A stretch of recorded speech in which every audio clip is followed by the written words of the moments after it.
जय हिंद सभी लोगों का। कैसे हैं आप लोग? उम्मीद करते हैं आप लोग बहुत ही बेहतर होंगे और आपकी तैयारी भी बेहतर चल रही होगी। तो चलिए, मैं अपने वादे के मुताबिक आज मैं इस चैनल के माध्यम से आप लोग के बीच आ गया हूं, जिन्होंने एप्लीकेशन के माध्यम से मुझे से पढ़ चुके हैं और जो नहीं भी पढ़े हैं वो आगे जान जाएंगे। ठीक है। तो काफ़ी बच्चों का डिमांड था कि सर जो एप्लीकेशन पे आप पढ़ा रहे हैं उसमें थोड़ा सा फ़ी ज़्यादा था। इस वजह से मुझे बच्चों का काफ़ी कमेंट आया था कि सर थोड़ा सा फ़ी का कम कर दिया जाए। तो हम ये ठान लिया कि क्यों ना इस फ़ी को फ्री ही कर दिया जाए। ठीक है। लेकिन फ्री का मतलब ये मत समझना कि हम यूट्यूब पर ये कंटेंट लेकर के आ रहे हैं तो फ्री का मतलब फ्री जैसा होगा। अगर फ्री जैसा फ्री आप लोग समझिएगा तो बहुत ही जल्द इस वीडियो को यूट्यूब चैनल से हाइड भी कर देंगे हम। ठीक है। तो इसलिए कंटेंट पे भरोसा रखिए, क्योंकि कंटेंट हम खुद क्रिएट करते हैं। ठीक है।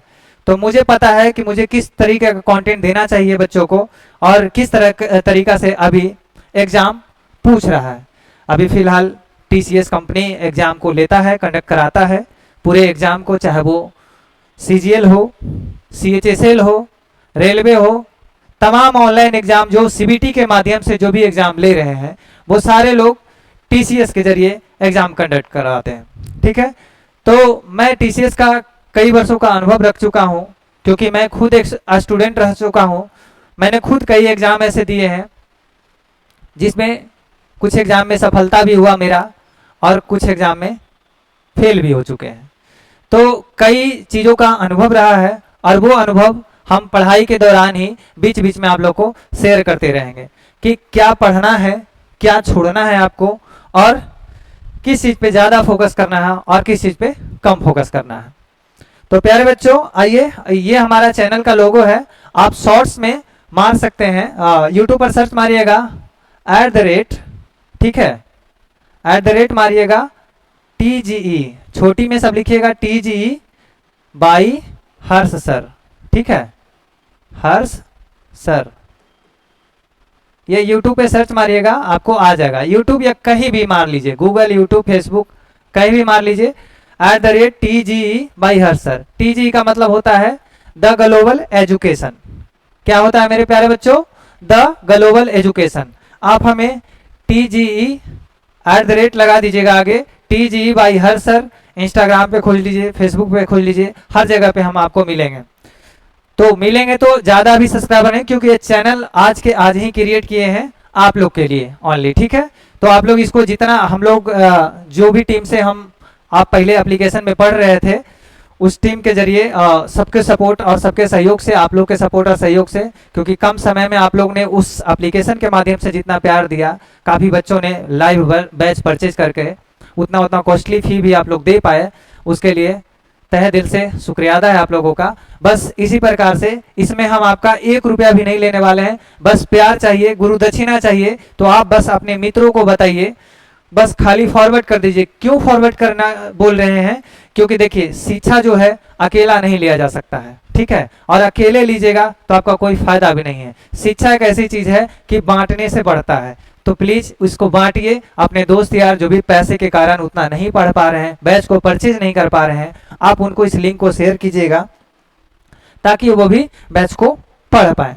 तो चलिए, ये मेरा PPT का पहला थंबनेल है, जो कि मैं इंट्रो जब YouTube का इनॉग्रेशन वाला वीडियो था उसमें हम इसको दिखा चुके थे, लेकिन आज हम इसको डीपली पढ़ाएंगे। हर चीज को, एक एक पॉइंट को बारीकी से बताते जाएंगे। इसका क्या महत्व है, इसके मतलब क्या है और इससे फायदा हमारा क्या है। फायदा और नुकसान जरूर बताएंगे, क्योंकि लोग आजकल के दौर में सिलेबस इतना सारा पढ़ लेते हैं, उसमें पता ही नहीं चलता विद्यार्थी को कि पढ़ना क्या है और छोड़ना क्या है। ठीक है। तो हम उस हर चीज को बताएंगे कि आपको पढ़ना क्या है, कितने घंटा पढ़ना है, क्या करना है, कितने घंटा सोना है, कितने घंटा खाना है। उस स्ट्रेटजी के अनुसार अगर मेरे साथ आप 6 मंथ से 1 ईयर तक अगर जुड़े रह गए तो सफलता हम दिलाने की वादा करते हैं आपको। तो चलिए, देर ना करते हुए हम आगे टॉपिक की ओर देखते हैं। ये है हमारा चैनल का नाम है, ये हमारा चैनल का लोगो है, द ग्लोबल एजुकेशन। ठीक है। उधर एसएससी का लोगो लगाया हुआ है। एसएससी का लोगो लगाने का मकसद ये नहीं है कि ओनली एसएससी को टारगेट होंगे। तमाम ऐसे एग्जाम जिसमें रीजनिंग से संबंधित सवाल पूछे जाते हैं, वो हर सवाल हम इसमें कवर करेंगे। और सवाल ही नहीं, उसकी थ्योरी, उसकी पैटर्न, उसकी टाइप, हर चीज को बताएंगे हम, ताकि कभी आपको ऐसा बोरिंग फील ना हो। बीच बीच में आपको मोटिवेट भी करते रहेंगे, ताकि मैं खुद एक मोटिवेटर, पब्लिक मोटिवेटर रह चुका हूं, तो मुझे इतना जरूर पता है कि पढ़ाई को किस तरीके से पढ़नी जाए। पढ़ाई को कभी मेरे दोस्त, मेरे भाई, मेरे बहन लोग कभी बोझ नहीं समझना चाहिए। आप उसको रोज देखिएगा, कभी बोझ नहीं होगा। इसलिए आप हमारे साथ जुड़े हैं तो कुछ भरोसे और विश्वास के साथ जुड़े हैं, इसके लिए दिल से धन्यवाद है। तो चलिए आइए आगे देखते हैं। ये हमारा बैच आज क्लास 1 रहेगा, जिसमें हम आपको बताएंगे सिलेबस के बारे में कि रीजनिंग का सिलेबस क्या है, क्या क्या इसमें टॉपिक हैं और कितने टॉपिक को हमको कवर करनी चाहिए, कौन से टॉपिक को छोड़नी चाहिए। ठीक है, आगे है प्रोवाइडिंग ऑनलाइन प्रिपरेशन। ठीक है, ये ओनली अभी बैच जो लाए हैं हम आप लोग के लिए, ओनली यूट्यूब, फेसबुक, इंस्टाग्राम के लिए लाए हैं। बाकी मेरा बैच जैन रोजगार क्लासेस के माध्यम से भी चल रहा है। उससे पहले खान ग्लोबल स्टडीज के लाइव सेंटर से भी हम दे रहे थे। तो ऐसे ऐसे तमाम ऐसे बड़े बड़े एजुकेशन चैनल के साथ हम जुड़ चुके हैं, और जो भी बच्चे मुझे पढ़ रहे हैं वो बारीकी से जान रहे होंगे और अच्छे तरीके से जान रहे होंगे। तो इसलिए ज़्यादा परिचय बताने की कोई आवश्यकता नहीं है। तो आइए, ये जो एग्जाम होता है सीईटी के अंतर्गत आता है अब, ठीक है, वो एसएससी होता है, बैंकिंग, रेलवे, एमबीए, खास करके सीईटी एसएससी के जरिए ये होता है। एसएससी के अंतर्गत भी बहुत सारे पोस्ट हैं, जैसे एसएससी सीजीएल हो गया, एसएससी सीएचएसएल हो गया, इनकम टैक्स ऑफिसर हो गया, एमटीएस हो गया। तमाम ऐसे एजुकेशन, तमाम ऐसे टॉपिक हैं जो एसएससी के अंतर्गत हम आपको कवर कराएंगे। उसमें आगे चलिए बैंकिंग, बैंकिंग में बैंकिंग पीओ हो गया, क्लर्क हो गया, मैनेजर हो गया, इस सारी चीज को बैंकिंग के अंदर ही हम पढ़ेंगे। रेलवे में पूछा जाता है रीजनिंग, एमबीए का कैट मैट जो एग्जाम पड़ता है एंट्रेंस का, उसमें पूछा जाता है। बीपीएससी में भी 1-2 क्वेश्चन डाल दिया जाता है, बिहार दरोगा में भी 1-2 क्वेश्चन डाल दिया जाता है। अब ऐसा कोई भी एग्जाम नहीं लगभग रहा है जिसमें 1-2 रीजनिंग नहीं पूछे जाते हैं। बाकी भारी मात्रा में आपको एसएससी में पूछे जाएंगे, बैंकिंग में पूछे जाएंगे, रेलवे में पूछे जाएंगे। तो ये सारे टॉपिक को हम देखते हुए उस पैटर्न के अनुसार हम अपने कोर्स को सजाए हैं, जो कि आपको केवल मेरा क्लास, जो विद्यार्थी पहले पढ़ चुके हैं उन्हें पता है कि मेरा क्लास कभी रटने वाला नहीं होता है। बस खाली मेरे क्लास में आप आंख और कान खोल के रखिए, सीधे सीधे आपके दिमाग में जाएगा। ठीक है, तो आइए आज हम अल्फाबेट को शुरू करने वाले हैं, अल्फाबेट सीरीज को शुरू करने वाले हैं। तो चलिए देर ना करते हुए हम आपकी क्या आप जानते हैं, क्या आप जानते हैं, सबसे पहला टॉपिक आपके पीपीटी स्लाइड के अनुसार आया है, जिसमें पहला क्वेश्चन है कि रीजनिंग क्या है। प्यारे बच्चों, ये जानना बेहद ही जरूरी हो जाता है कि रीजनिंग क्या है, हम क्यों पढ़ें। सवाल बनता है, ये मेरा सवाल नहीं है, कहीं ना कहीं आप लोग के कमेंट के जरिए ही ये हमें सवाल मिला है कि सर हर टीचर लोग आते हैं, आइए जी रीजनिंग का अल्फाबेट शुरू कर रहे हैं या कोडिंग डिकोडिंग शुरू कर रहे हैं, कोई भी सीरीज उठा लिए हैं और चलिए पढ़ते हैं। ठीक है, लेकिन हमें पढ़ना क्यों चाहिए, रीजनिंग होता क्या है, ये सारे चीज को हम अभी जस्ट बताएंगे। ठीक है, रीजनिंग पढ़ने के क्या क्या फायदे हैं। बात सही है कि ठीक है सर, हम आपके साथ साल भर 6 मंथ जुड़ गए, हमको इससे फायदा क्या मिलेगा। तो जरूरी है आप किसी भी चीज का सामान दुकान में खरीदिए, उससे फायदा और नुकसान जरूर पूछिए कि अगर ये सामान हम आपसे लेते हैं तो इसमें मेरा फायदा क्या हो सकता है। ठीक है, अपनी फायदा कभी भूलना नहीं चाहिए।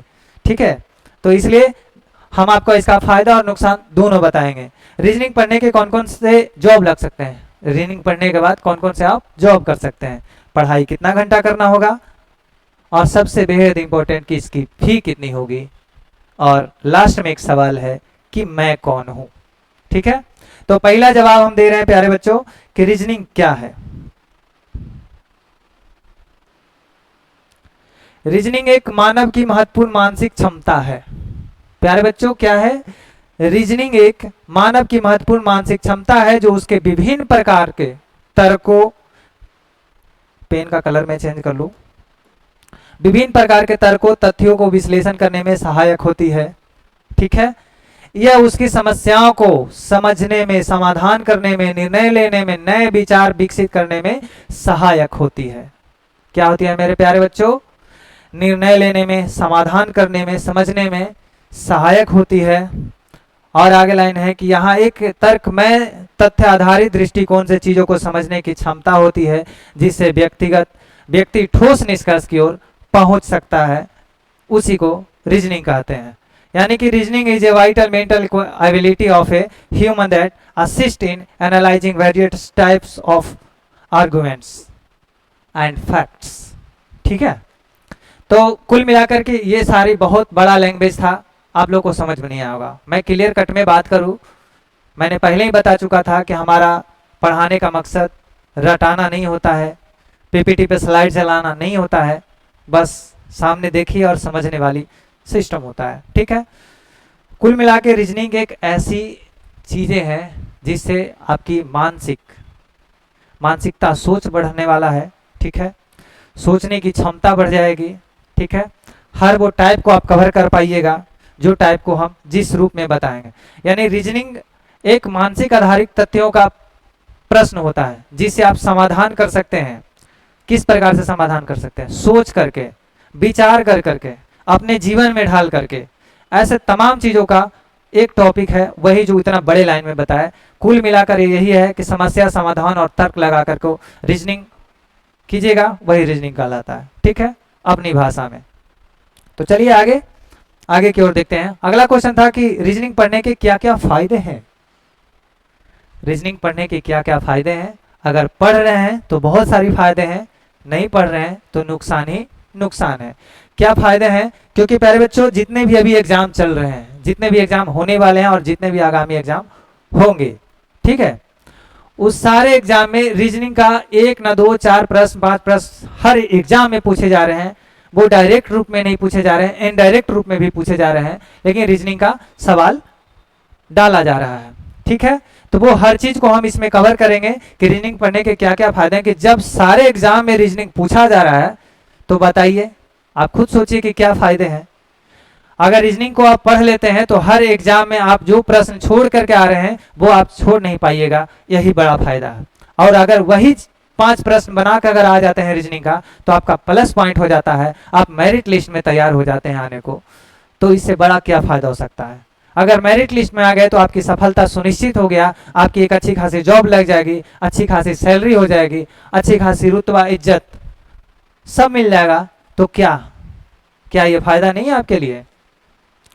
तो ये सारी चीज आपको फायदा ही है। अगर आप रीजनिंग नहीं पढ़ पा रहे हैं, रीजनिंग पे एकदम फोकस नहीं कर पा रहे हैं, तो नुकसान ही नुकसान है। लेकिन हम वादा करते हैं कि मेरे साथ एक बार ये क्लास कर लीजिए। एक क्लास आज 1 देंगे हम आप लोग का। ये क्लास देखने के बाद अगर आपको पढ़ने का जिज्ञासा ना जग जाए तो फिर हमें बता दीजिएगा। हम कभी नहीं बोलेंगे कि हमारा ये यूट्यूब चैनल पे जो वीडियो जा रहा है इसको लाइक कीजिए, सब्सक्राइब कीजिए और कमेंट कीजिए। मुझे ऐसा कोई उम्मीद नहीं है। ठीक है, अगर आप लोग स्नेह प्यार देते हैं तो खुद ब खुद चला जाएगा। अगर कंटेंट अच्छा लगेगा तो आप खुद लाइक कीजिएगा, कंटेंट अच्छा लगेगा खुद कमेंट कीजिएगा, कंटेंट अच्छा लगेगा तो खुद शेयर कीजिएगा।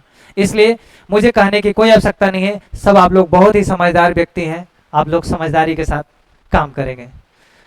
चलिए आगे क्या है कि इसमें कौन कौन से जॉब लग सकते हैं। तो एसएससी, बैंकिंग, रेलवे, तमाम ऐसे एग्जाम हैं जो कि इंडिया, पूरे भारत, चाहे अपने स्टेट लेवल बिहार हो, दिल्ली हो, यूपी हो, हरियाणा हो, हर स्टेट लेवल में भी रीजनिंग से संबंधित सारे एग्जाम होते हैं जो कौन कौन सा जॉब लगने में सहायक करते हैं। ठीक है, चलिए पढ़ाई कितना घंटा करना होगा।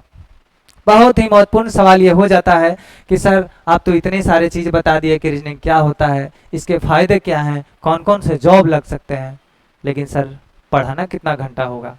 बात तो सही है कि पढ़ना कितना घंटा होगा। तो चलिए आइए हम बताते हैं कि आपको पढ़ना कितना घंटा होगा।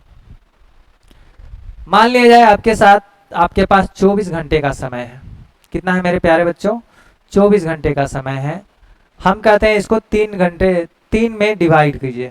ठीक है, 8 घंटे, 8 घंटे और 8 घंटे, 8 8 8 8 यही 24 हो गया। हम कहते हैं कि 8 घंटा पढ़ाई कीजिए, 8 घंटा सोना है और 8 घंटा खेलना कूदना है।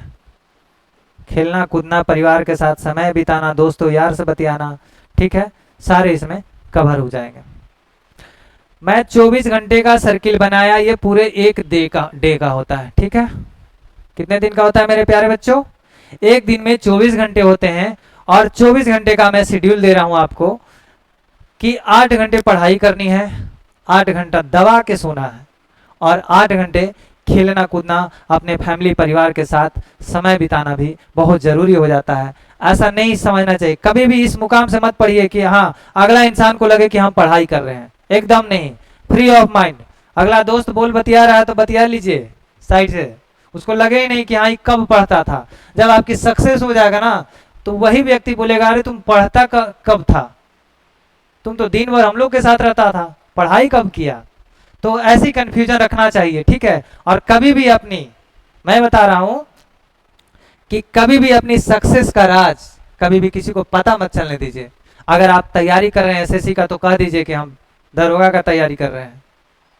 आप कर रहे हैं बीपीएससी का तैयारी, कह दीजिए हम बिहार पुलिस की तैयारी कर रहे हैं।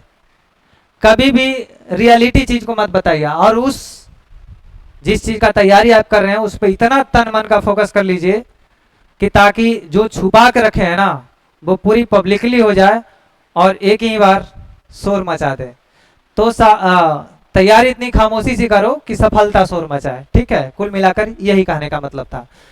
तो 8 घंटे दबा के सोने की मतलब ये हम कह रहे हैं कि एजुकेशन लाइन में लोग ना 4 बजे भोर में ही जग जाते हैं। ठीक है, मैं अपनी इर्द गिर्द की बात बता रहा हूँ। कुछ हमारे पास जो लोग हैं उनकी रूटीन, मैं डेली का रूटीन जो देख रहा हूँ, सुबह 4 बजे ही जगेंगे और उसके बाद ग्राउंड जाएंगे, ग्राउंड जाने के बाद फिर 7 बजे तक आएंगे और फिर सो जाएंगे।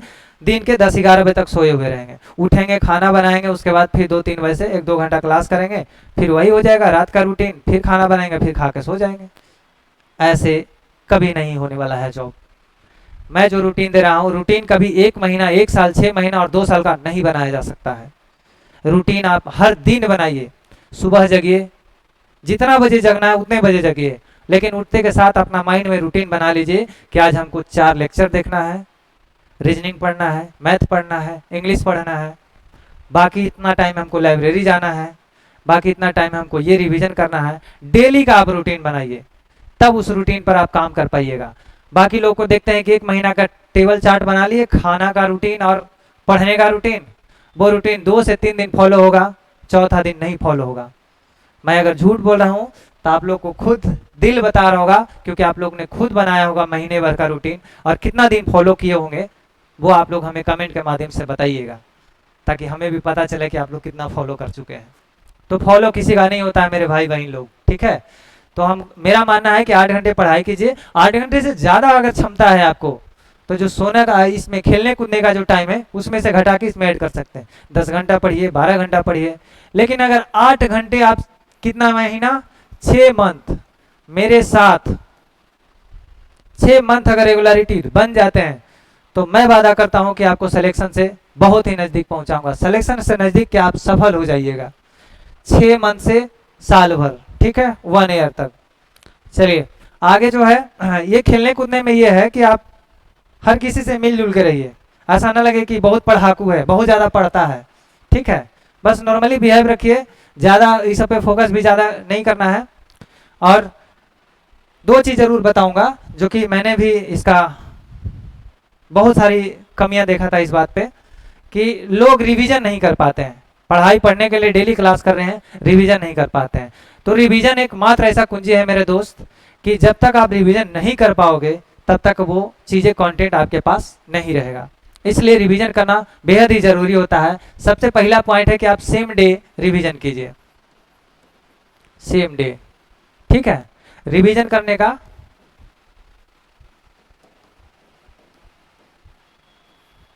आप सेम डे, पहला पॉइंट क्या है, आप सेम डे रिवीजन कीजिए। जो मैंने आज पढ़ाया उसको जस्ट 1-2 घंटे या 3 घंटे के बाद जाके फिर एक बार आज ही देख लेना है, कॉपी उलट के, कि आज हमने पढ़ा क्या है, क्या क्या यहाँ पे क्या दिक्कत था और यहाँ पे क्या सॉल्यूशन हो सकता था। कुछ अपना भी तार्किक लगा सकते हैं उस प्रश्नों में, जब आज सेम डे में देखिएगा तो, ठीक है। दूसरा पॉइंट है कि वीकली, ठीक है, साप्ताहिक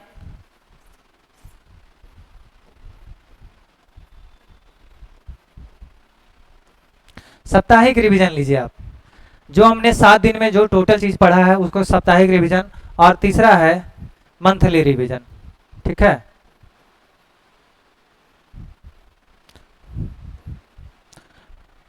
क्या करना है प्यारे बच्चों, मंथली रिवीजन लेना है। तो सबसे पहला पॉइंट है कि आप सेम डे रिवीजन कीजिए, दूसरा है सप्ताह में कीजिए, और तीसरा है 1 मंथ में कीजिए। ठीक है, तो ये हो गया आपकी पढ़ाई की स्ट्रेटजी। आगे हम चलते हैं कि सर आप तो इतने अच्छे अच्छे बात बता दिए कि पढ़ाई इतने घंटे करना है, सोना इतने घंटा है। ठीक है, जो आप बताए हैं उसका फी कितना होगा। ठीक है, तो प्यारे बच्चों आप लोग का प्यार और स्नेह दुलार के कारण काफ़ी बच्चों का डिमांड ये था कि सर थोड़ा हम लोग के लिए ध्यान दीजिए। तो कभी भी हम शिक्षा को बिजनेस नहीं समझे हैं और आगे भी नहीं समझेंगे। आप लोग का जो इरादा रहेगा उस अनुसार आप लोग का हम काम कराएंगे, जितना हमसे बन पाएगा उतना विशेष से विशेष कंटेंट दे पाएंगे। हमसे एप्लीकेशन पे फी कम नहीं कर पाए हम, इसलिए हम सोचे कि क्यों ना आप लोग के लिए इस चैनल के माध्यम से आप लोग को सेम कंटेंट, उससे बेहतर कंटेंट प्रोवाइड करा दें। ठीक है, इसलिए शुरू में ही बोल दिए थे कि फ्री का मतलब फ्री मत समझिएगा। तो ये कोर्स बिल्कुल हम आप लोग के 0 रुपये में देने वाले हैं, फ्री में देने वाला है। लेकिन एक जरूर आपसे निवेदन रहेगा, क्योंकि जब आप लोग को फ्री में दे रहे हैं तो सर गुरु दक्षिणा के रूप में आप क्या लीजिएगा। तो गुरु दक्षिणा के रूप में हमें ये चाहिए कि बस अपने फ्रेंड सर्किल में इस वीडियो को आप शेयर कर दीजिएगा, उनको भी बता दीजिएगा। हम शेयर करने के लिए इसलिए बात बता रहे हैं मेरे भाई, क्योंकि आप जो पढ़ाई कीजिएगा, काश ये कंटेंट अगर उसके पास भी चला जाता है तो बेचारा आगामी आने वाला वो भी एग्जाम में कुछ ऐसे पॉइंट है जो हर टीचर नहीं बता पाएंगे, कुछ ऐसे पॉइंट है जो हम नहीं बता पाएंगे और टीचर बता पाएंगे। कोई भी टीचर मतलब खराब नहीं होता, हर टीचर बेहतर होते हैं, स्टूडेंट बस उसको खराब और बेहतर समझने लगते हैं। ठीक है, हर किसी के पास कंटेंट उतने ही तगड़ा होता है, बस समझने और समझाने का तरीका ही सबका अलग अलग होता है। हम भी कोई कंटेंट बाहर से नहीं लाएंगे, जो कंटेंट है, जो कंटेंट क्रिएट किया जा सकता है, जो एग्जाम पूछा जा सकता है, आगामी पिछले प्रीवियस क्वेश्चन देखते हुए हम लोग क्वेश्चन को सेट करते हैं कि आगामी आने वाला जो एग्जाम है उसमें कैसा प्रश्न पूछा जाएगा। ठीक है, तो इसकी फी कितनी होगी, तो 0 रुपया होगी। बस आपको काम क्या करनी होगी, दोस्तों के साथ शेयर करना होगा। ठीक है, बस यही बात है। आगे है कि मैं कौन हूँ। सर आप इतना देर से लेक्चर दे रहे हैं, अपने बारे में बताइए आप कौन हैं।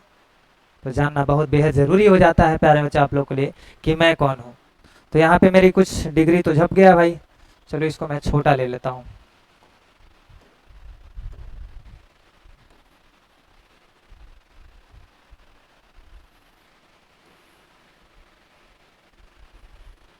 चलिए, ये जो मेरा डिग्री देख रहे हैं फोटो के नीचे, ये मैं हूँ, द पावर ऑफ स्टूडेंट। बस आप लोग का ताकत से ही हम यहाँ पे हैं। ठीक है, तो हर सर मेरा अभी जो हो चुका है मेरे प्यारे बच्चों, बीएससी कंप्लीट कर चुका हूँ, ब्लिस कंप्लीट कर चुका हूँ। ब्लिस का मतलब ये होता है बैचलर ऑफ लाइब्रेरी साइंस। ठीक है, MBA master of business administration ये भी कंप्लीट कर चुका हूँ। आईटीआई कंप्लीट कर चुका हूँ, कंप्यूटर का एडीसीए कोर्स कंप्लीट कर चुका हूँ। तो और जानकारी चाहिए हमारे बारे में, और जानकारी चाहिए तो जो हमसे आपके जो मित्र पढ़ चुके हैं आप उनसे जानकारी ले लीजिए। बाकी हमारे बारे में उतने जानने की कोई आवश्यकता नहीं है, हमारे कंटेंट और अपने शिक्षा पे जानिए, वो आपके लिए बेहद जरूरी हो जाता है। चलिए ठीक है, मैंने काफ़ी प्रश्नों का उत्तर दे दिया, और अब जो है हम आपको सिलेबस की समझ बताएंगे कि सिलेबस में आपको पढ़ना क्या है, छोड़ना क्या है, कौन कौन से टॉपिक से सवाल पूछे जाते हैं और कौन कौन से हमें पढ़ना चाहिए। ठीक है, तो चलिए आगे क्या है, थोड़ा कमेंट ओपन कीजिएगा जी। राहुल जी क्या बोल रहे हैं, थोड़ा उनको राहुल जी को ऊपर कीजिए। सर आप इतने डिग्री लेके बैठे हैं, अरे बैठे कहाँ हैं, आप लोग की सेवा में हैं हम। और से कमेंट दिखाइए। Neetu, Priyanka, Sonu, Sudhir, Yadav boy, rider king, गजब गजब नाम रखे हैं भाई लोग। काफ़ी बच्चे लाइव जुड़ चुके हैं, आपका पहला क्लास में इतना प्यार सने बहुत ही अच्छा लगता है आप लोग के। और दिखाइए ये बड़ा सा क्या लिखा हुआ है। सर आपकी हर एक बात बहुत ही अच्छा लगता है। चलिए ठीक है, बहुत बहुत धन्यवाद सभी लोगों का। चलिए आइए टॉपिक की ओर चलते हैं हम। ये सिलेबस है, सिलेबस की समझ, ठीक है, जिसमें हम आपको कवर करेंगे कोडिंग डिकोडिंग। क्या कवर करेंगे मेरे प्यारे बच्चों? Coding decoding. युग्म संगठन, ठीक है, युग्म गठन या संगठन, फॉर्मेशन, पेयर फॉर्मेशन है, लेटर सीरीज है, अक्षर श्रृंखला, अल्फाबेट, ठीक है, वर्ड फॉर्मेशन, शब्दकोश पढ़ाएंगे आप लोग के लिए, अक्षरों का तार्किक क्रम बताएंगे, नंबर सीरीज बताएंगे, मिसलेनियस बताएंगे, एनालॉजी बताएंगे, ऑड बताएंगे और कोड इक्वेशन बताएंगे। इतने नहीं है सिलेबस, अभी और हैं, ठीक है। क्या कहा?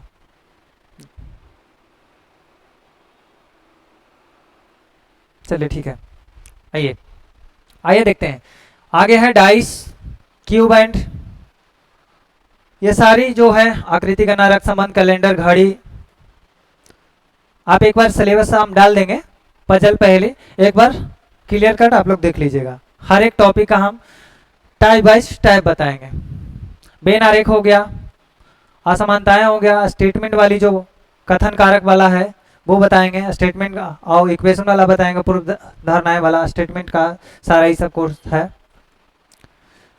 आपको डिसीजन मेकिंग, निर्णय लेना भी सिखाएंगे, डाटा सफिशिएंसी, आंकड़े का पर्याप्ता भी बताएंगे, इसमें बर्ड बासेट प्रॉब्लम भी बताएंगे और मैट्रिक्स अभियोग भी बताएंगे, ठीक है।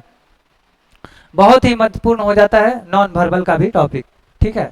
तो वो अभी हम वर्बल देख रहे थे ऊपर में, ये सारी जो पीछे देखे आप लोग ने ये सब वर्बल है, ठीक है, वर्बल रीजनिंग है, और ये नॉन वर्बल है, ठीक है। इसमें नॉन वर्बल में आप लोग को बताएंगे मिरर एंड वाटर इमेज, ठीक है, पानी में क्या इमेज बनेगा, ठीक है, और आईना में क्या इमेज बनेगा, सारे वर्ड को हम बताएंगे। पेपर फोल्डिंग एंड कटिंग बताएंगे कि किस तरीके से आप एग्जाम में पेपर फोल्डिंग को, कटिंग कर को कैसे करेंगे।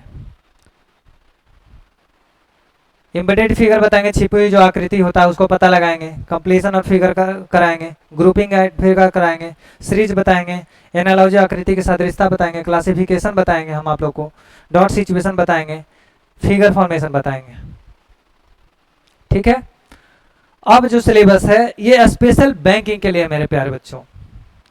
हम जो कवर करने वाले हैं सारे सब्जेक्ट को फाउंडेशन के रूप में कवर करने वाले हैं। मेरा ये बैच टारगेट नहीं होने वाला है, हम सीमित नहीं रखने वाले हैं इसको, हम जितने कंटेंट होगा उतने प्रोवाइड कराने वाले हैं। तो जो भी विद्यार्थी बैंकिंग तैयारी भी करना चाहते हैं वो भी हमसे जुड़ें, क्योंकि सारा जो टॉपिक हम बताएं मात्र 19 टॉपिक आप क्लियर कर लीजिएगा तो आपकी बैंकिंग कन्फर्म है, ठीक है। बैंक से संबंधित जो भी प्रश्न पूछे जाते हैं बस इसी टॉपिक से पूछे जाते हैं, अल्फाबेट से पूछे जाते हैं, कोडिंग डिकोडिंग से पूछे जाते हैं, पेयर फॉर्मेशन से पूछे जाते हैं, ब्लड रिलेशन से पूछे जाते हैं, डायरेक्शन एंड डिस्टेंस से पूछे जाते हैं, असमानताएं से पूछे जाते हैं, रैंकिंग से पूछे जाते हैं, सीटिंग अरेंजमेंट से पूछे जाते हैं, पजल से पूछे जाते हैं, सिलोजिज्म से पूछे जाते हैं, मशीन इनपुट से पूछे जाता है, स्टेटमेंट, ठीक है। ये सभी सारी हैं जो कोर्स ऑफ एक्शन से पूछे जाते हैं, कोर्स और इफेक्ट से पूछे जाते हैं, डिसीजन मेकिंग से पूछे जाते हैं, डाटा सफिशिएंसी से पूछे जाते हैं और नंबर सीरीज से पूछे जाते हैं। तमाम ऐसे टॉपिक जो हैं, तमाम नहीं सीमित टॉपिक है, मात्र 19 टॉपिक से ही आपका बैंकिंग क्लियर होने वाला है, ठीक है। तो आइए आगे हम टॉपिक की ओर आते हैं, जो कि आज मेरा पहला टॉपिक होगा, बिल्कुल ना रटने वाली, ओनली समझने वाली, ठीक है। वो होगा अल्फाबेट, अपोजिट लेटर हम बताएंगे। क्या बताएंगे मेरे प्यारे बच्चों? अपोजिट लेटर बताएंगे कि कौन से ए का अपोजिट क्या होता है, बी का अपोजिट क्या होता है, टी का अपोजिट क्या होता है। तमाम ऐसे प्रश्न आपके मन में होंगे जिसका जेड तक अपोजिट आज हम कुछ ही क्षणों में समझाने का आप लोग को प्रयास करेंगे। और वादा करते हैं कि अगर ये समझ में नहीं आया तो फिर हमसे पढ़ना छोड़ दीजिएगा आप, ठीक है। तो आइए देखते हैं इस टॉपिक की ओर।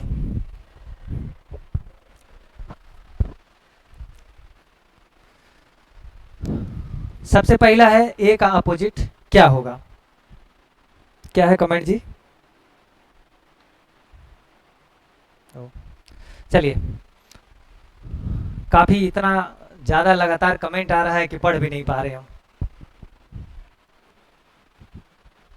चलिए, तो एक अपोजिट ये होता है कि बचपन में मम्मी बोलती थी कि बेटा ए टू जेड काम कर लेना, नहीं तो तेरा कुटाई होगा। क्या होगा? तेरा कुटाई होगा। तो आज अगर मेरे साथ अच्छे से तरीके से आंख और कान खोल के नहीं रहिएगा तो ऐसे से पेन फेंक के मारेंगे हम, ठीक है। तो चलिए देखते हैं। एक अपोजिट जेड होता है, यानी कि जो मम्मी बोलती थी कि बेटा ए टू जेड काम कर लेना, तो वही ए टू जेड काम कर लेना, ठीक है। एक अपोजिट जेड होता है। बचपन में मम्मी बोलते थे, कहीं जाते थे मौसी यहाँ नानी घर यहाँ, तो बोलती थी मम्मी बेटा बाय कर दो, मासी को बाय कर दो, तो बी का उल्टा बाई होता है। एक सी एक्स कार्ड गेमिंग कार्ड होता है प्यारे बच्चों, ठीक है। तो सी का अपोजिट क्या हो गया? एक्स हो गया। अब यहां से बहुत ही बेहद बेहद ट्रिक और तरीके से हम आपको याद करवाएंगे, जो कभी आपको रटने की आवश्यकता नहीं पड़ेगी। तो चलिए, डी का अपोजिट ये होता है कि डी का मतलब डोर होता है, विंडो का मतलब खिड़की होता है, ठीक है। तो डोर से एंट्री करो और खिड़की से निकल लो।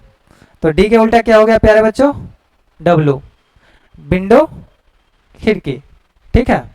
डोर और विंडो, डी का उल्टा डब्लू। सबसे इंपॉर्टेंट वर्ड आ गया ई। ई का अपोजिट क्या होता है?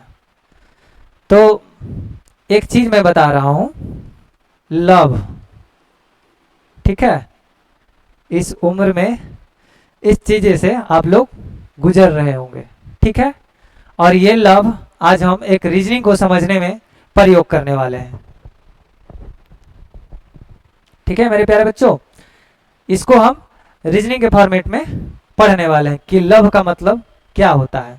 लव का मतलब वो वाला प्यार ना होला हमार भाई, ठीक बा, जब कमेंट में लोग लिखा तारा। एल का उल्टा ओ होता है और भी के उल्टा ई होता है, ठीक है। तो लव से हम लोग कितना वर्ड को याद रखेंगे प्यारे बच्चों? 4 वर्ड हमको याद हो गया। एल के उल्टा ओ, भी के उल्टा ई, या ई के उल्टा भी, ओ के उल्टा एल। तो यहाँ पे प्रश्न क्या था? ई के उल्टा क्या होगा? तो ई के उल्टा भी होगा, या इविल गोली के नाम से भी जान सकते हैं, या सीधे तौर पे 4 ऐसे याद कर लीजिए, लव, ठीक है। लव से लोग ज्यादा लोग समझ लें। चलिए, एफ का उल्टा क्या होता है? फुआ आंटी, ठीक है, फुआ अंकल, कुछ भी एफ हो, ठीक है। अब जी का अपोजिट क्या होता है? तो जी का अपोजिट टी होता है। टी होता है, क्या होता है मेरे प्यारे बच्चों? जीटी रोड के नाम सुने हैं? जीटी रोड, जिसका फुल फॉर्म होता है ग्रैंड ट्रंक रोड, जो शेर शाह सूरी के द्वारा बनाया गया था, दिल्ली कलकत्ता, ठीक है, वही जीटी रोड। जी का उल्टा क्या हो गया मेरे प्यारे बच्चों? टी होता है। अब एच का उल्टा क्या होता है? ठीक है, तो एच का उल्टा यहाँ पे मेरा ही नाम होता है, हर्ष सर। क्या होता है प्यारे बच्चों? Harsh sir. Indian railway, Indian railway, I के उल्टा आर होता है। वही लोग समझ में आ रहा है आप लोग को? चलिए आगे देखिए, जे के उल्टा क्या होता है? तो जे का उल्टा जलेबी कचौड़ी होता है, या झारखंड क्वीन। क्या होता है मेरे प्यारे बच्चों? झारखंड की क्वीन होता है। के का अपोजिट क्या होता है? तो के वैसे विद्यार्थी नाम बताएंगे जिनके कोई वैसे लड़की लोग नाम बताएगी जिनकी सहेली का नाम पी से है स्टार्ट। चलिए 2 सेकंड का समय दे रहे हैं, कमेंट में छापिए जल्दी से, जिनका नाम पी से है। चलिए पूजा, पहला नाम पूजा ही आ गया, ठीक है। तो पूजा क्या है? कुमारी है। क्या हो गया? कुमारी पूजा या पूजा कुमारी। के का उल्टा क्या हो गया मेरे प्यारे बच्चों? पूजा कुमारी। अब बताइए एल का उल्टा क्या होता है? क्योंकि लव का फार्मूला तो बता चुके हैं, इसलिए एल का उल्टा क्या हो गया मेरे प्यारे बच्चों? ओ हो गया, लव, ठीक है। वैसे एम का उल्टा क्या होता है? एम का उल्टा एन होता है, मामू नानी, ठीक है। Just same. अब इसके बाद सीधे अर्धांश को पलट देंगे हम लोग, ठीक है। एम का उल्टा जो एन हुआ, ओ का उल्टा जो एल हुआ, बस इसका ये उल्टा हो जाएगा, ठीक है। तो एन का उल्टा क्या हो जाएगा मेरे प्यारे बच्चों? मामू नानी। एल का उल्टा क्या बताए थे? ओ बताए थे, तो ओ के उल्टा एल हो जाएगा। पूजा क्या थी? कुमारी थी। क्वीन कौन थी? कहाँ की? झारखंड की। आर क्या था? रेलवे कहाँ का था? इंडिया का था। ठीक है। सर कौन थे? हर्ष सर थे। समझ में आ रहा है प्यारे बच्चों? इसलिए बोले कि मेरा क्लास जो होता है कभी भी रटने वाला नहीं होता है, ओनली समझने वाला होता है। इसलिए आंख और कान खोल कर रहिए। हमारे क्लास में एक टॉपिक भी आपसे मिस नहीं होने वाला है। या ऐसा नहीं कमेंट करना पड़ेगा कि सर हमको समझ में नहीं आया, फिर से एक बार बता दीजिए। ऐसा नहीं होने देंगे। जहाँ पे हमको लगेगा कि नहीं इसको फिर से बताना चाहिए तो हम तुरंत रिपीट में डाल देंगे। ठीक है। टी का उल्टा क्या बताए थे? जीटी रोड बताए थे हम। क्या हुआ? Battery discharge.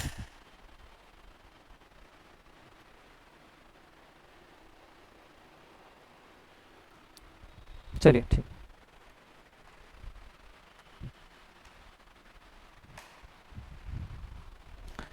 तो इसका क्या उल्टा हो गया? फुआ आंटी हो गया।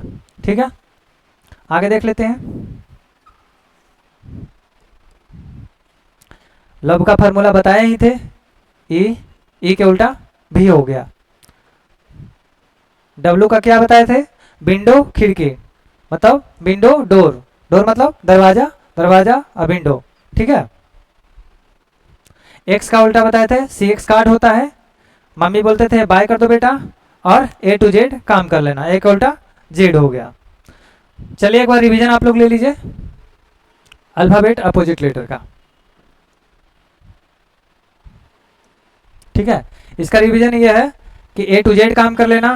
बेटा बाय बोल दो मम्मी को, सी एक्स कार्ड हो गया, डी का उल्टा डब्ल्यू हो गया, लव वाला फॉर्मूला लगा दिया यहाँ पे, फुआ आंटी हो गई, जीटी रोड हो गया, हर्ष सर हो गए, इंडियन रेलवे हो गया, जहानाबाद के क्यून हो गया, या झारखंड क्यून हो गया, पूजा कुमारी हो गई, एल के उल्टा वो लव वाला फॉर्मूला लगा दिए, एम के उल्टा एन मामू नानी, एम के उल्टा एन, ओ के उल्टा एल हो गया, कुमारी पूजा हो गई, झारखंड क्वीन हो गई, इंडियन रेलवे हो गया, हर्ष सर हो गए, जीटी रोड हो गया, फुआ आंटी हो गई,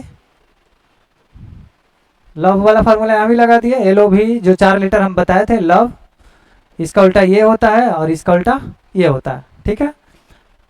डी फोर डब्ल्यू हो गया, सी एक्स कार्ड हो गया, वी फोर वाई हो गया, ए टू जेड काम कर लेना।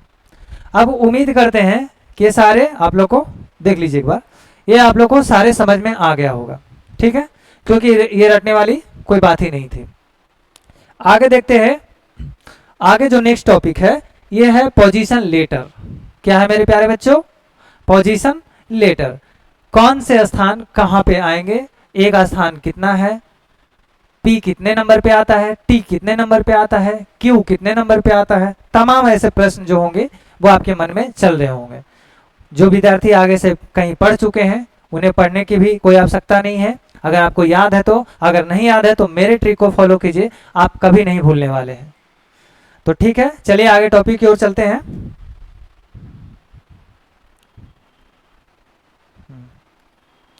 सर आपका पढ़ाया हुआ बहुत ही बेहतर तरीका है पढ़ाने का। ओह, चलिए आप लोग मेहनत कीजिए। आप लोग की मेहनत के बदौलत ही हम लोग इतने अच्छे तरीके से आप इसको डिफाइन कर पा रहे हैं। ठीक है। ये जो तरीका हमने आपको दिया ये मेरा क्रिएट किया हुआ है, कभी भी किसी का कॉपीराइट मैंने नहीं लिया है। ठीक है। और ये तमाम यूट्यूब चैनल पे आप देख लीजिएगा, आपको ये कंटेंट इस तरीके से पढ़ाया हुआ नहीं मिलेगा। 1-2 अंक मिल जाएगा जो हर किसी का कॉमन होता है, हर किसी का सोच बराबर होता है, इसलिए 1-2 मिल सकता है, बाकी चीजें नहीं मिल सकता है। ठीक है। और आगे भी जो पोजीशन ऑफ लेटर बताने वाले हैं अल्फाबेट का, वो भी कहीं नहीं मिलने वाला है, जो हम शॉर्ट ट्रिक देने वाले हैं। एक बात याद रखना मेरे दोस्त, जीवन में पढ़ाई और पैसे की अहमियत दो। ठीक है। पढ़ाई और पैसे की अहमियत इसलिए देने बोल रहे हैं हम कि अगर आपके पास पैसे हैं ना तो लोग पूछेंगे कैसे हैं। ठीक है। अगर आपके पास शिक्षा है ना तो आप दुनिया को बदलने में मदद कर सकते हैं शिक्षा के बदौलत। यहाँ तक कि आप अपनी दुश्मनी को भी निभा सकते हैं बेहतर तरीके से। अगर आपके कोई दुश्मन है तो लोग समझते हैं कि वो मारा हमको तो हम भी मारे उसको। ये बदला का कोई मोल नहीं होता है। आप बदले तरीके से लीजिए, क्योंकि ज़माना मॉडर्न हो गया है। आप वैसे सक्सेस बन करके उससे बदला लीजिए, आप बड़े पोस्ट पर जाकर बदला लीजिए, आप उसकी घमंड को चूर कीजिए। और वो कहाँ से चूर होने वाला है? तो आपके पढ़ाई के बदौलत ही होने वाला है। इसलिए जीवन में पढ़ाई और पैसे की जरूर अहमियत दें। जितना दाल रोटी चावल खाने से आपकी ताकत और एनर्जी प्रोटीन मिलता है, उसी प्रकार से जीवन में जब तक ये नहीं खा पाइएगा, ये नहीं पढ़ पाइएगा, तो आप अच्छे मुकाम तक नहीं जा पाइएगा, आप अच्छे पैसे अच्छे इनकम नहीं कमा पाइएगा। ठीक है, इसलिए जरूर ध्यान रखिएगा कि आपके पास पैसे हैं तो लोग पूछेंगे कैसे हैं।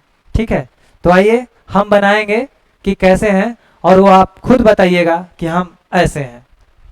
चलिए, तो ए का स्थान कितने नंबर पे आता है? तो ए 1 नंबर पे आता है, ये हर कोई जानते हैं। बी 2 नंबर पे आता है, ये हर कोई जानते हैं। सी 3 नंबर पे आता है, ये हर कोई जानते हैं। डी 4 नंबर पे आता है, ये हर कोई जानते हैं। ई 5 नंबर पे आता है, हर कोई जानता है। तो कुछ बच्चे का मन में ये होगा विचार कि सर ये सबके मन में है, ये है, तो फिर आप बता क्या रहे हैं? तो बता हम ये रहे हैं कि इसके बाद से प्रॉब्लम होता है। क्या होता है मेरे प्यारे बच्चों? एफ से प्रॉब्लम होना स्टार्ट होता है।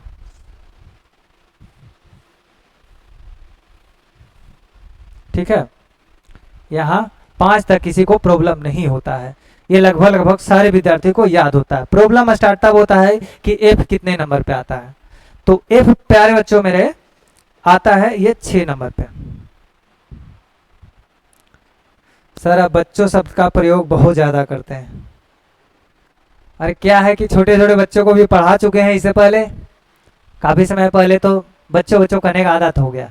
चलो प्यारे भाई बहन लोग, भाई बहन रहो, ठीक है, जैसा कहोगे वैसा ही करेंगे। और बच्चों का मतलब क्या होता है भाई? बच्चों को मतलब प्यारा, और प्यारा तो लगा ही रहे आगे। चलिए इस बात पे कोई इशू नहीं होना चाहिए, वो हैबिट बन जाता है। ठीक है मेरे भाई बहन लोग, ठीक है। आइए बहन जो लोग देखिए इन्हें, ये 6 नंबर पे आता है। सर 6 नंबर ऐसे लिख दिए लगातार आप, तो 6 नंबर ऐसे नहीं लिखे। देखिए 6 नंबर कहाँ से आता है? हर अंक में उसकी चीजें छुपी हुई होती है। ठीक है, अगर ये एफ ऐसे लिखते हैं, अगर हम इसको ऐसे कर दें, 6 बन गया, यानी कि एफ 6 नंबर पे। जी को ऐसे लिखते हैं हम लोग। ठीक है, अगर इसमें ये लगा दिया तो 7 नंबर पे हो गया, यानी कि जी कितने नंबर पे प्यारे बच्चों? 7 नंबर पे आता है। उसी प्रकार से एच कितने नंबर पे आता है? तो एच हम लोग ऐसे लिखते हैं नॉर्मली। अगर इसको ऐसे कर दिया, ऐसे घुमा दिया, तो फिर ये कितने नंबर पे हो गया? 8 नंबर पे हो गया। आई कितने नंबर पे हो गया? हम लोग पढ़ते थे बचपन में, I am a good boy लिखते थे ना, तो आई कैसे लिखा था? इस तरीके से। तो ये कितना नंबर पे हो गया? 9 नंबर पे। बेहतर तरीका है। चलिए अब देखते हैं, जे से हम लोग एक कॉमन लेके चलेंगे मेरे प्यारे भाई। क्या कॉमन लेके चलेंगे? एक कॉमन लेके चलेंगे, और 20 के बाद 2 कॉमन लेके चलेंगे। तो जे से हम लोग एक एक कॉमन पहले ही लगा देते हैं। ठीक है, एक एक एक एक। ठीक, इसमें क्या है, जे अगर हम लोग ऐसे लिखते हैं, अगर इसको ऐसे कर दें तो 10 नंबर पे हो गया। जे कितने नंबर पे? 10 नंबर पे। बड़ा इंपॉर्टेंट सवाल, ये 11 नंबर पे होता है। के कितने नंबर पे होता है? 11 नंबर पे। ये बचपन में बहुत ज्यादा सवाल वायरल होता था, बहुत तंग करते थे लोग। गांव के जो बूढ़े बुजुर्ग लोग थे, वो रुका के, बेटा बताना जरा एबीसीडी के ग्राहवाक्षर कितना होता है, क्या होता है? जो पूछते थे कि एबीसीडी के ग्राहवाक्षर क्या होता है, पागल हो जाते थे। क्या होता है, कितना होता है, के होता है, क्या नहीं, के होता है, वो पूछते थे। देखिए सवाल कितना क्रिटिकल पूछते थे कि बेटा बताओ एबीसीडी का ग्राहवाक्षर के होता है। के ही होता है मेरे भाई, यही के होता है। ठीक है, क्या होता है? के होता है। एबीसीडी का ग्राहवाक्षर के ही होता है। चलिए एल को हम लोग ऐसे लिखते हैं, एल अगर इसको ऐसे कर दें तो 12 हो जाएगा। ठीक, ये 12 नंबर पे। एम को हम लोग ऐसे लिखते हैं, तो इसमें क्या पाया? वो 1 पाया, 2 पाया, 3 पाया, यानी कि एम कितने नंबर पे? 13 नंबर पे। उसी प्रकार से हम लोग एन ऐसे लिखते हैं, आई भी।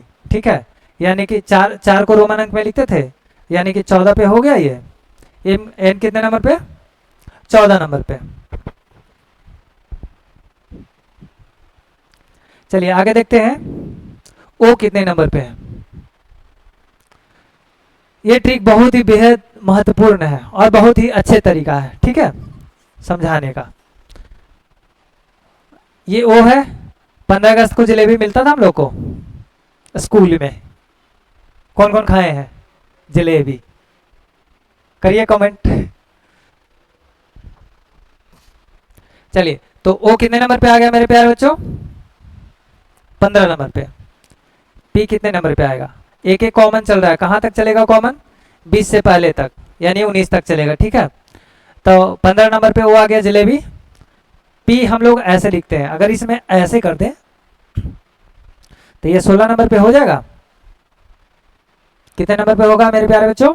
16 नंबर पे। क्यू को हम लोग ऐसे लिखते हैं, ठीक है। इसमें अगर ऐसे लगा दिए तो 17 नंबर पे हो गया, 17 नंबर पे। आर को हम लोग ऐसे लिखते हैं, अगर आर ऐसे घुमा दिए तो 18 नंबर पे हो गया, सॉरी आर 18 नंबर पे हो गया। अब देखेंगे एस, एस को हम लोग ऐसे लिखते हैं, अगर इसको ऐसे कर दिए तो 9 नंबर पे हो गया ये, यानी कि 19 नंबर पे। एक कॉमन चल रहा था, एक कॉमन हम लोग इसीलिए लेके चल रहे थे। 10 के बाद 19 तक एक एक कॉमन चलाएंगे और उसके बाद 20 के बाद सीधे 2 कॉमन चलाने लगेंगे, ठीक है। तो सबसे इंपॉर्टेंट सवाल ये हो जाता है कि सर टी कितने नंबर पे आता है, तो हम लिख दिए 20 नंबर पे आता है।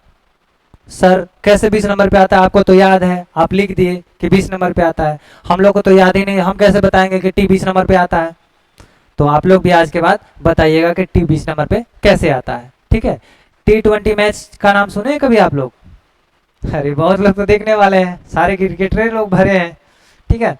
तो टी जो आता है वो 20 नंबर पे आता है, T20 मैच, ठीक है। T20 नंबर पे ही आता है, यानी कि 20 नंबर पे ही आता है T20, ठीक है।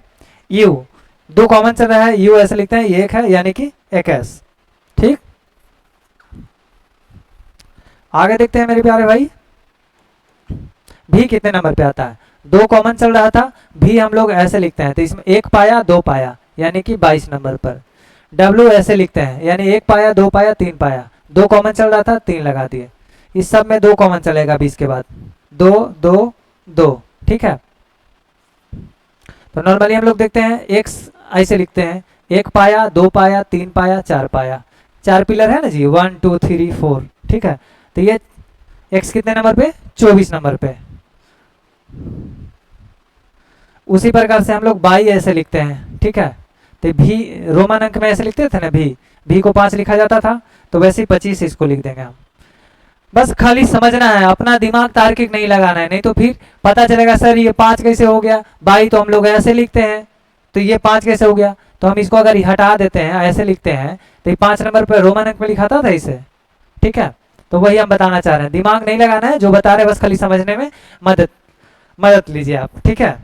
ये कोई किताबी लैंग्वेज नहीं है, बस अपना तार्किक सेट किया हुआ है।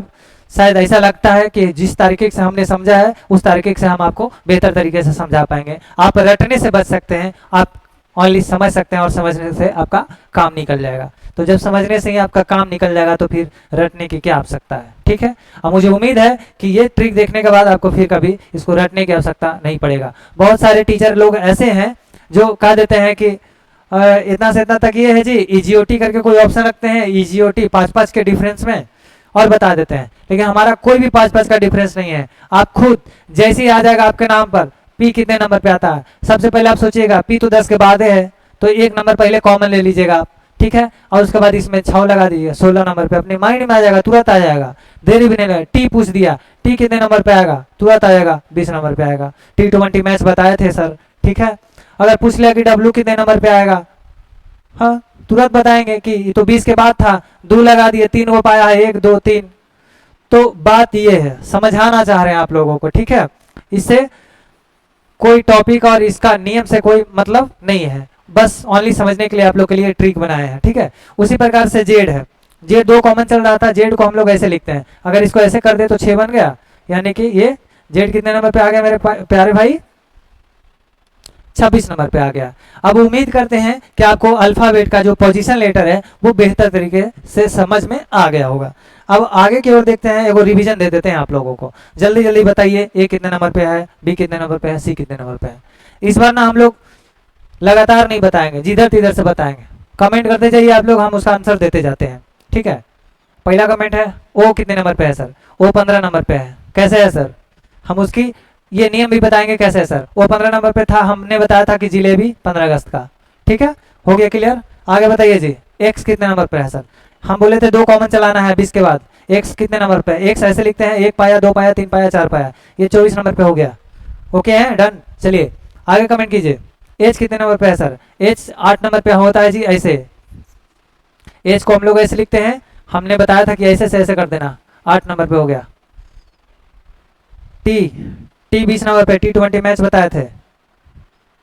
चलिए क्यू 17 नंबर पे बताए थे, ठीक है। क्यू को हम लोग ऐसे लिखते हैं, ठीक है, 7 लगा दिए। चलिए कमेंट में काफी लेट हो जाएगा, यहाँ देख लेते हैं। ए 1 नंबर पे था, बी 2 नंबर पे था, सी 3 नंबर पे था, डी 4 नंबर पे था। हम रिवीजन ले रहे हैं जल्दी से, ठीक है। ई 5 नंबर पे था, 5 तक किसी को कोई दिक्कत नहीं होता। एफ से दिक्कत होता है, एफ को हम लोग 6 ऐसे बना देते हैं तो ये 6 नंबर पे हो गया। जी को हम लोग 7 ऐसे बना देते हैं यानी कि 7 नंबर पे हो गया। आई को हम लोग आई में गुड बॉय लिखे थे ऐसे, तो आई 9 नंबर पे हो गया। 10 के बाद एक कॉमन चलाए थे, जे ऐसे लिखते हैं तो 0 बना दिए इसको, ठीक है। के एबीसीडी का एक ग्रामाक्षर के ही होता है, ये बताया था हमने। एल कितने नंबर पे होता है? एल को ऐसे लिखते हैं और इसको एल ऐसे लिखेंगे, इसमें 2 लगा देंगे तो 12 नंबर पे हो जाएगा। एम एक कॉमन चल रहा है, एम पर कितना पाया? एम ऐसे लिखते हैं एम, ठीक है। 1 पाया 2 पाया 3 पाया यानी कि 13 नंबर पर। एन ऐसे लिखते हैं यानी कि रोमन अंक में 4 होता है ये, यानी कि 14 नंबर पे। पी कितने नंबर पे?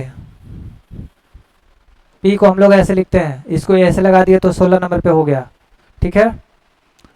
आर ऐसे लिखते हैं यानी कि आर 18 नंबर पे हो गया। एस ऐसे लिखते हैं, ठीक है, यानी कि 19 नंबर पे हो गया। 2 कॉमन चल रहा है, 21 हो गया।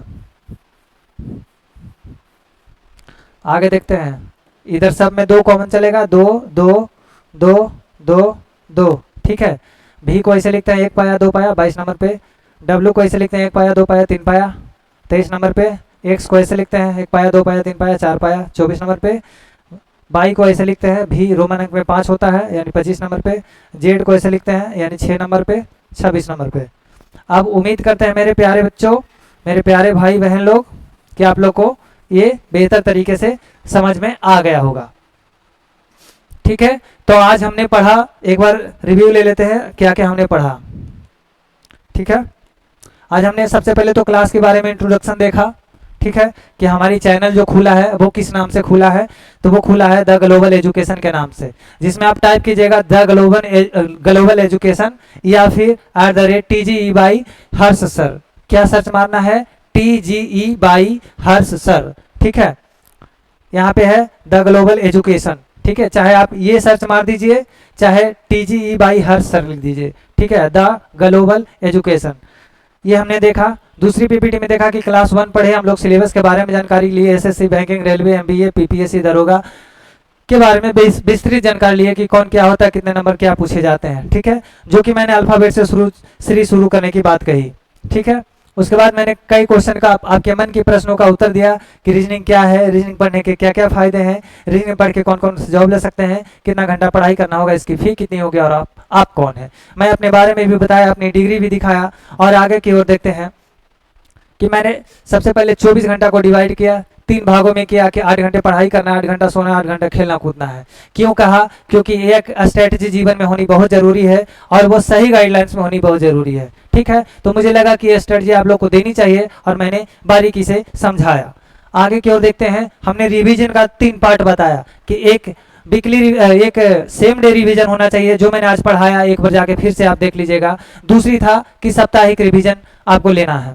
तीसरी था कि मंथली भी रिवीजन आपको करना होगा, यानी कि सेम डे, वीकली और साप्ताहिक। अगर ये 3 रिवीजन कर लेते हैं आप, तो हम बता रहे हैं आजीवन आप जो पढ़े हैं वो कभी नहीं भूल पाइएगा, ठीक है। आगे की ओर देखें, रीजनिंग के बारे में फिर बताए, उसके बारे में बताए, फिर सिलेबस की समझ बताए, उसके बाद बताया सिलेबस का जो भी पैटर्न था वो सारे चीज को कवर किया मैंने। बैंकिंग से संबंधित टॉपिक बताए, उसके बाद बताया अल्फाबेट्स का सीरीज जो अपोजिट लेटर है उसके बारे में बताया। फिर उसके बाद बताया अल्फाबेट का पोजीशन लेटर कहाँ कहाँ है, किस किस स्थान पे कौन आ रहा है, वो चीज़ हमने बताया। अब एक टॉपिक आ गया, एक लाइन आ गया कि मेहनत की आग में जो जलता है सफलता उसी के पीछे चलता है। तो मेरे प्यारे भाई, सच बात है कि मेहनत के आग में जो जितना जलेगा सफलता उसको उतनी ही बेहतर मिलने वाली है। तो आज की क्लास को हम यहीं पे ब्रेक करते हैं और मिलते हैं नेक्स्ट क्लास में। तब तक के लिए धन्यवाद सभी लोगों का। Thank you.